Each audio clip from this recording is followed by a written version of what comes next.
Hello everyone, welcome to my YouTube channel once again. So today we are gonna discuss your 10th class first chapter of history, how rise of nationalism in Europe happened. So we are gonna discuss this. Let's just jump right into this explainer. We're going to be looking at exactly how the modern map of Europe was literally forged from the ashes of ancient, sprawling empires. I mean, when we look at a map of Europe today, we see these neatly defined borders, right? France, Germany, Italy. But it definitely wasn't always this way. Actually, the whole concept of a nation-state is pretty new. So let's figure out how we got here. Take a look at this incredible print from 1848 by a French artist named Frédéric Souriau. Notice the sheer, immense scale of his vision here. He painted the peoples of Europe and America, literally men and women of all ages, all social classes, marching together in this massive, continuous train. They're offering homage to the Statue of Liberty as they pass right by her.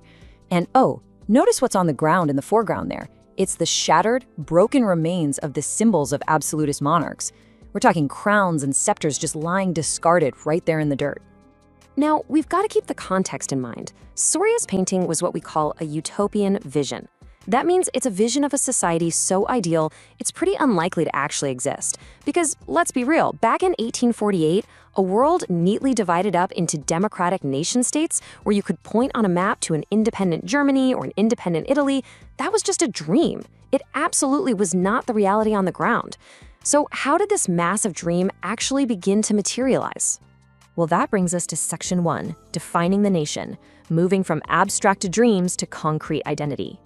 You see, to truly understand how we got from autocratic, sprawling empires to modern countries, we have to pause for a second and ask a really fundamental question. What exactly makes a nation? We throw that word around all the time, but what does it really mean?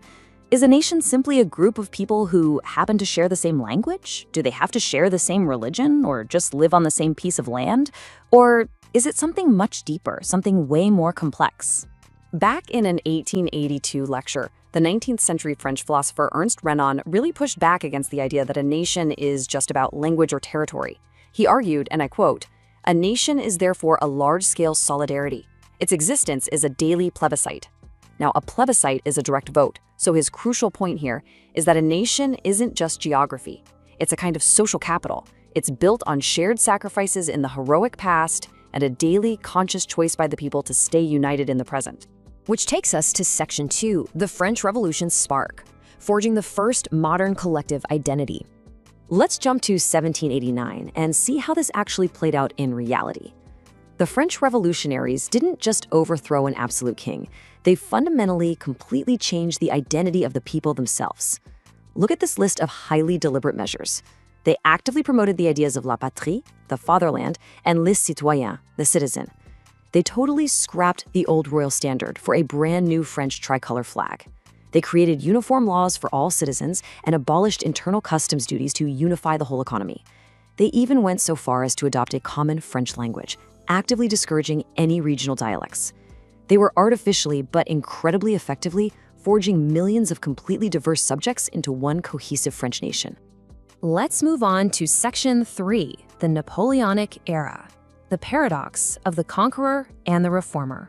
But you know, the story of European nationalism takes this fascinating, almost contradictory turn when French armies, led by Napoleon Bonaparte, actually started exporting these revolutionary ideas across the rest of the continent. Napoleon's legacy is, well, it's deeply divided. On the one hand, he was a massive modernizer. He introduced the Napoleonic Code of 1804, which did away with privileges based on birth, secured the right to property, established equality before the law, and freed peasants from serfdom.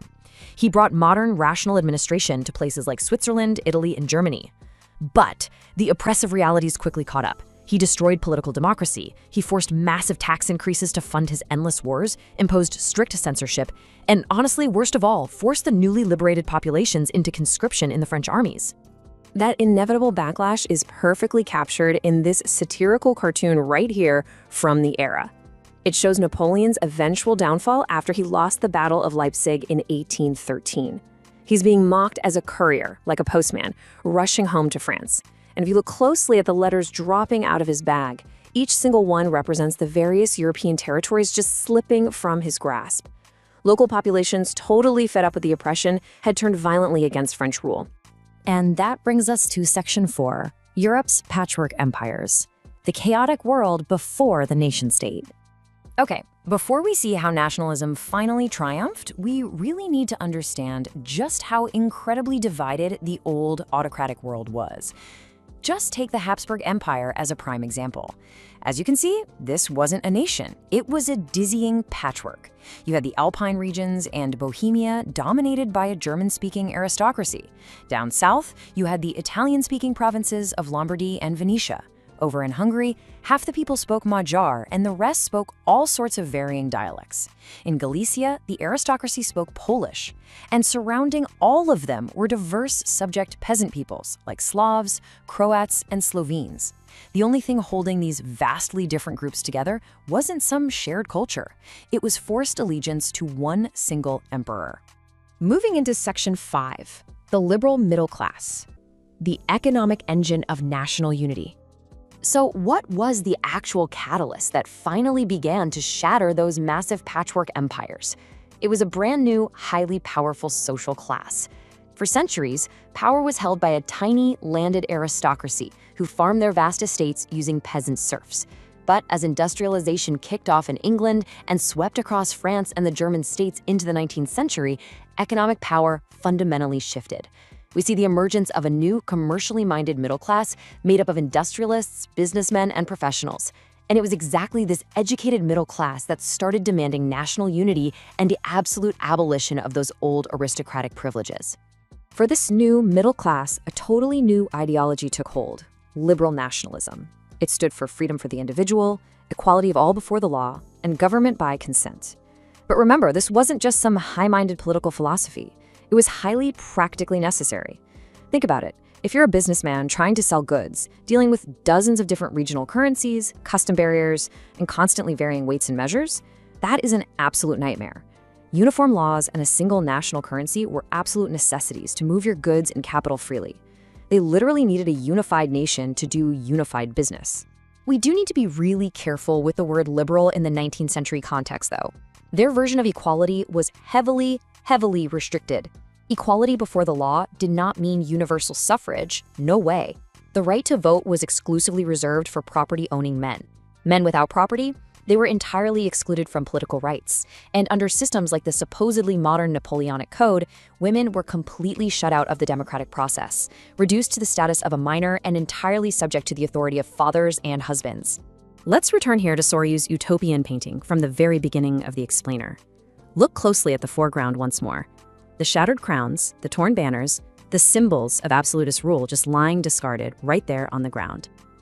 Despite the severe limits of 19th century liberalism, this image beautifully captures the eventual, really hard-fought victory of this new nationalist ideology over the old dynastic empires.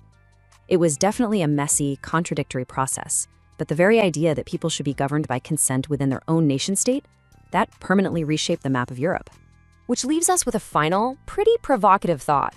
We learn that the philosopher Ernst Renan believed a nation isn't just a patch of dirt or a shared language, it's a daily plebiscite. It only exists because of a daily, collective choice by its people to stay united. So, if a nation is really built on shared sacrifice and everyday solidarity, what daily choices are you making today to define yours? Thank you so much for joining me on this explainer. I really hope it gave you a totally new lens through which to view the history and honestly the future of the countries we all live in.